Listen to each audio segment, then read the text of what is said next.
for Trump. And they don't necessarily like him that much. And they don't necessarily agree with him. They're not racist and rednecks, they're actually pretty decent people. And so I wanted to sort of, after talking to a number of them, I wanted to write this. And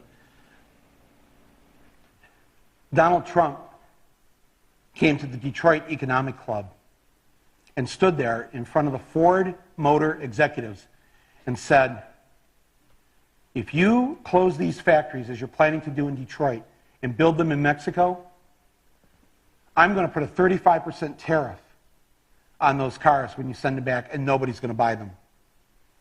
It was an amazing thing to see.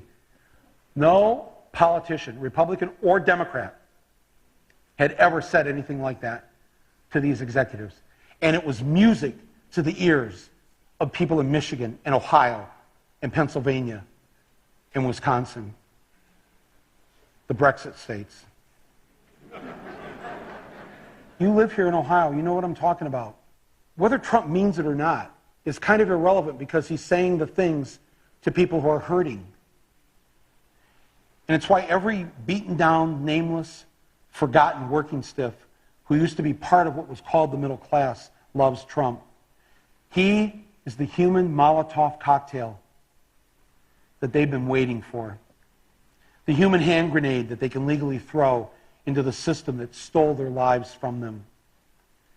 And on November 8th, Election Day, although they lost their jobs, although they've been foreclosed on by the bank, next came the divorce, and now the wife and kids are gone, the car's been repoed, they haven't had a real vacation in years, they're stuck with the shitty Obamacare bronze plan where you can't even get a fucking Percocet.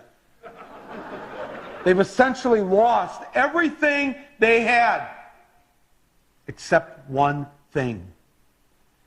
The one thing that doesn't cost them a cent and is guaranteed to them by the American Constitution: the right to vote.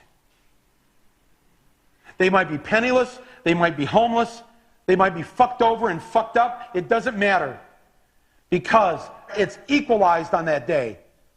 A millionaire has the same number of votes as the person without a job. One.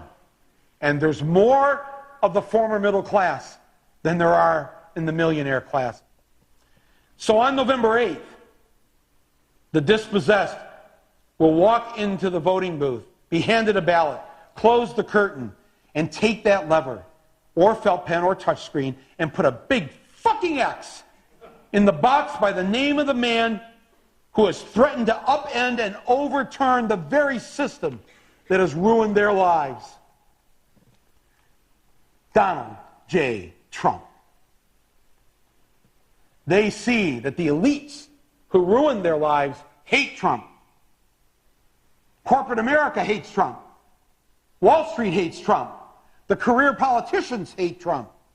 The media hates Trump after they loved him and created him, and now hate him. Thank you, media. The enemy of my enemy is who I'm voting for on November 8th. Yes, on November 8th, you, Joe Blow, Steve Blow, Bob Blow, Billy Bob Blow, all the blows, get to go and blow up the whole goddamn system, because it's your right. Trump's election is going to be the biggest fuck you ever recorded in human history. And it will feel good.